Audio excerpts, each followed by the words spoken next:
Like they come in The with amount these, of people that I come across consistently talking about house hacking is almost as annoying as the amount of people talking about Bitcoin. Like, my God, like just stop reading these stupid ass articles. I get why house hacking sounds amazing, just right? the unrealistic But expectations of it's just like, it's just God. like a lot of these people that are even talking about it, they're talking about what they did when they started 10 years ago, 15 years ago. Yeah. It's like different markets, people. Different markets. Different House markets, hacking right different now, times. especially like in San Antonio, is not that easy to find. Oh, Yeah. but I can find a duplex, live on one side, rent the other one, and they take care of the mortgage. I'm like, okay, and what else are you asking Santa? Yeah. You know what I mean? Because it's like, where the hell are you getting this from? Like, I get it, it's an idea. Yeah, it's also that they read articles online and they read books. Like I know you read like these the Biggerpockets book or how you should invest in rental housing, and it's like, yeah, if you can find those things, great.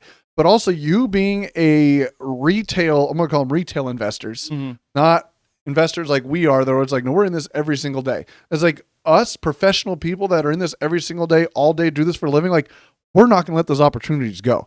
We are going to capture those and take them on. Like, why would I sell that thing to you to make $5,000 when it's like I can buy that and turn that into 50,000 in 3 years? Exactly. It's like you're not going to let that go. So like you as a retail investor, like you have to have realistic expectations of what it is. And everybody wants well, I got $10,000. I want to be able to house hack and like do all these things. Like, yes, you might be able to find that, but like, good luck. Especially in this like insanely hot market right now, or like you're buying for the wrong reasons. Well, anything is possible, right? You can house hack. It's just, can you do this at a profitable scale? Because yes, you're gonna house hack. Okay, maybe it took you however the hell long it's gonna take you to find something that somewhat makes sense for it, and then what? Like, okay, you have it.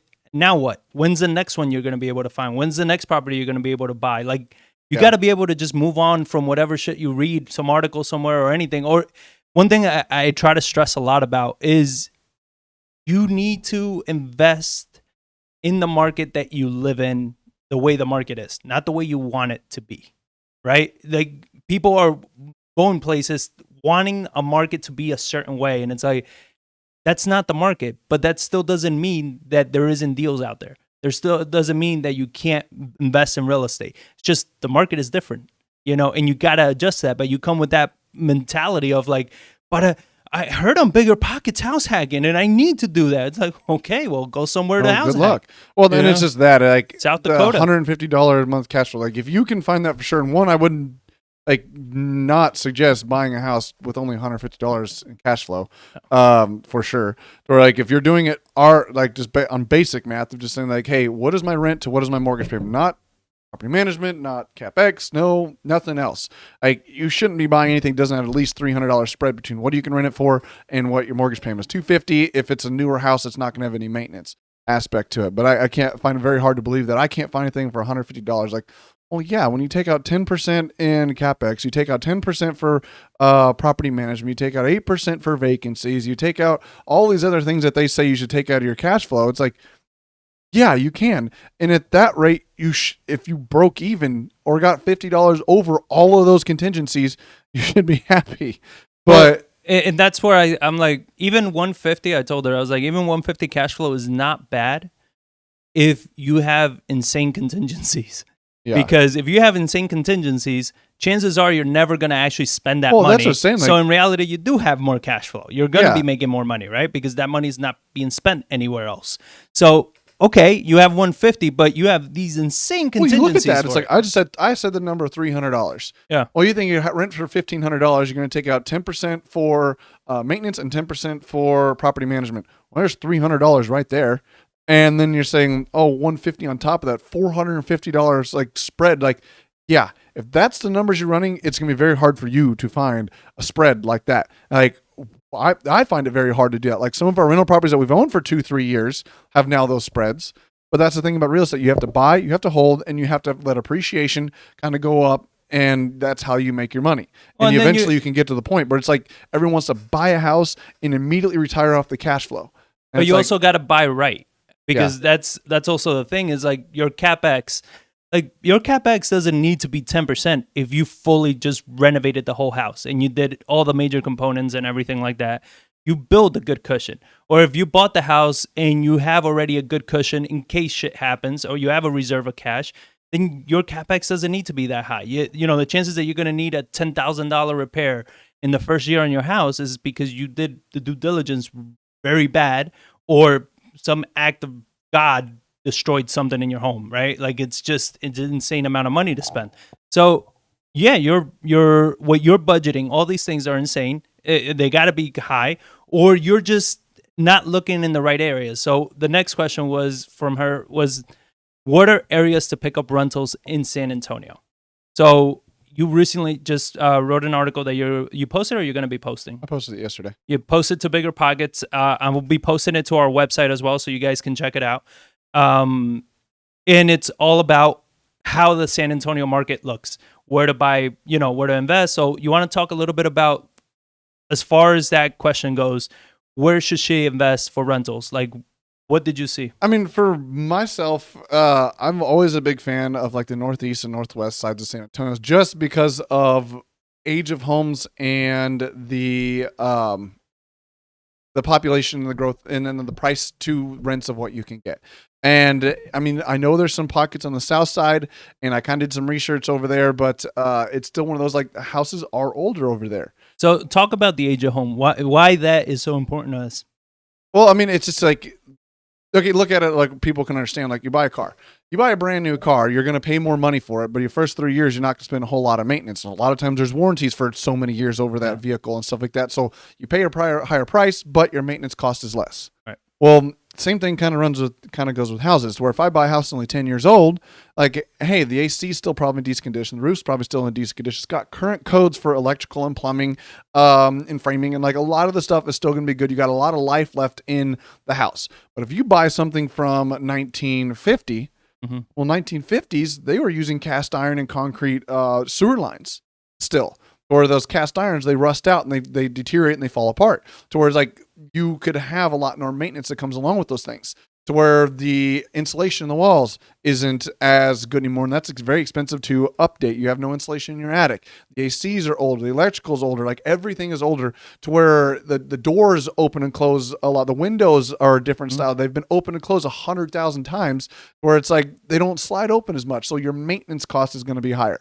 So that's why it's like, unless I can buy something in the 1950s, 60s, 70s that I can do a massive overhaul to update a lot of those things, I would probably steer clear of them and try to stay in like the 1980s and or 80s and 90s. Yeah. Even then, it's still like, I want to see and check those conditions, because everyone says they hate tenants and toilets. It's like, well, yeah, it's because you tried to put Band-Aids on top of everything just to try to eke out cash flow and stuff like that. And now your tenant's constantly calling you saying like, hey, this thing doesn't work. That thing doesn't work. What about this thing is happening? These lights are going out. It's like, well, it's because it's an older house. I want to be able to go in, renovate, update all that stuff to where I don't have as many tenant problems. I don't have them contacting me as much about stupid little issues of like, hey, I can't open the garage door. And it's like, well, what's wrong with the garage door? Like, I don't know. When you look at it, turns out like they've walled out trying to get that door to open and close, the normal latch that the deadbolt goes through. They've adjusted so many times, and they've drilled the hole bigger and bigger and bigger and bigger, to the point now it's like, it just doesn't even lock. It sounds like a personal experience here. I mean, how many times, like, it's happened on the house we're renovating right now. It's like, the front door is a nice front door, but like, it's been adjusted so many times because the foundation was trash and never fixed, that there's just nothing left in the door jamb to put the deadbolt into. Yeah. It's like, even though you lock the deadbolt, the door just wiggles back and forth like an inch, because it's literally hitting the trim that's holding the door in place. It's like, well, we just got to replace this door now. Or like, those older homes, you're going to have a lot more issues like that. Yeah. Or like, sticking to the newer houses is why I kind of like the Northeast, Northwest, because I can't see through walls. I can't go through the ground. And a lot of times those risks don't get priced into purchase prices, because you have too many retail investors trying to buy. And they're like, well, everything seems fine. I'm going to go ahead and buy this. Like, did you just scope the plumbing? Well, no. Well, why not? Like, well, everything seemed to be working fine inside the house. Yeah, but or even worse, that they're like, yeah, but it's $500.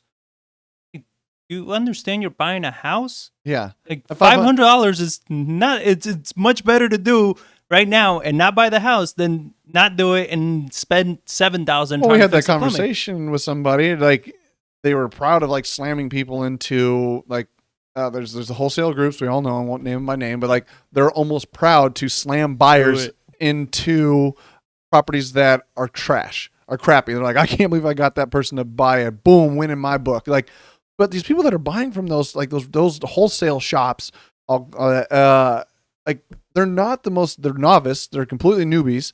They don't have a lot of cash. So if you're buying real estate, you can ruin somebody financially for 5 to 10 years getting into a bad house. Yeah. And where it's like, well, I just didn't have the $500. Like, well, you shouldn't be buying real estate if you can't do proper due diligence. Exactly. So, well, and that's also a point that we've been criticized before, and I've mentioned this before, how they say, oh, well, you guys buy, using flip numbers. You buy your rentals using flip numbers. Like, of course, it's going to be much more difficult. You should buy it using more rental numbers. Like, no, because we are actual investors and not speculators. So when we buy a property, we're using numbers that we need to use. It's not flip or rental. It's just the house needs a shit ton of work. Yeah. We're going to do it or we're not going to buy it because we know that if we don't do the work, a year from now, 2 years from now, it's going to cost us any amount of cash flow we made and then some, plus the tenant troubles. And I mean, capital asset pricing model put in here is like, if retail investors have unrealistic expectations in house hacking, what are the realistic expectations for a rental investor who wishes to house hack, a retail investor who wishes to house hack? Realistic expectations are, it's like the fact that somebody is able to cover your mortgage. Or not cover your mortgage, to be able to contribute to your mortgage.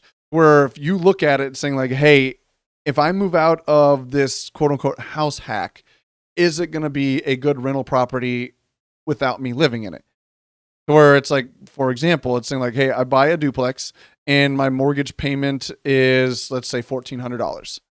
And I can rent out the other side for $1,000 and I can rent out my side for $1,000. Well, that $1,000 still from the other side doesn't cover your mortgage payment. You still have to come out of pocket $400. Right. But if you were to move out of that duplex and now you can rent both sides for $1,000 and your mortgage payment's only $1,600 or $1,400, you now have a $600 spread in your cash flow. The problem was like when I say the retail and the house hacking investors, like they want a duplex that they can move or quadplex they can move into, and the combined rents of the other unit pay for their mortgage in full. To where it's like, okay, you're buying this duplex that it's for $1,000. The other side rents for $1,000. You want $1,000 mortgage payment. Well, now you're having to buy a house for a duplex for like $130,000.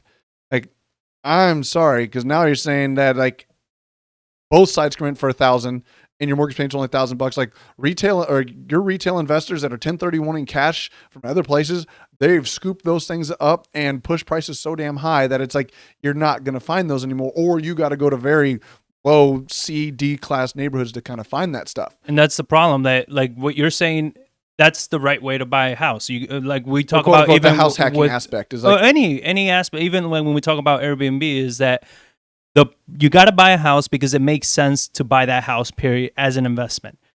The fact that you're going to move into it or you're going to house hack it or whatever, that's just an added bonus, right? Because now your your mortgage is being covered. You have a place.